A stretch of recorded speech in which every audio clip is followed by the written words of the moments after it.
নমস্কাৰ বন্ধু-বান্ধৱী, অকল ৰং টিভিত সম্প্ৰচাৰিত হৈ থকা জীৱন নদী ঢৌ ধাৰাবাহিকখনৰ আজিৰ হ'বলগীয়া খণ্ডটি চাবলৈ বহুতেই বেছি ভাল লগা হ'বলৈ গৈ আছে, কিয়নো এই ধাৰাবাহিকখনৰ আজিৰ হ'বলগীয়া খণ্ডটিত আপোনালোকে দেখিবলৈ পাব আজি বদ্ৰিক ৰাহুলে খং কৰিব আৰু কিহৰ কাৰণে এতিয়া সেই লৰা দুজনক মাৰিব নিদিলে আৰু দাদেকৰ দি তেনেকুৱা কৰিছে তেওঁলোকে আৰু তেওঁলোকক দি মাৰি পেলালে হয়, তো সেইটো কথা বদ্ৰিক ক'ব। কিন্তু এতিয়া বদ্ৰিৰ খং উঠিব ৰাহুলৰ তেনেবোৰ কথাৰ কাৰণে আৰু ৰাহুলক ক'ব যে সেই পিষ্টলটো তাৰ পৰা কিয় উলিয়াই নিব লাগে আৰু যদি পিষ্টলটোৰে সেই লৰা দুজনক যদি গুলি কৰিলেহেঁতেন তেতিয়াহ'লে ৰাহুলৰ দি ডাঙৰ এটা বিপদ হ'লহেঁতেন।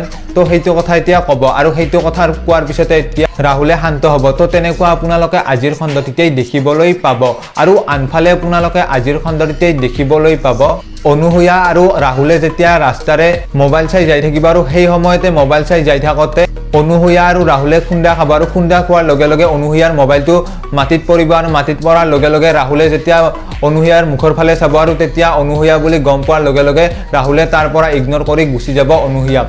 তো তেনেকুৱা আপোনালোকে আজিৰ খণ্ডটিত দেখিবলৈ পাব আৰু এতিয়া বাৰু অনুসূয়াৰ ৰাহুলক মাতিব নামাতে তো সেইটো আপোনালোকে আজিৰ খণ্ডটিতেই জানিবলৈ পাব।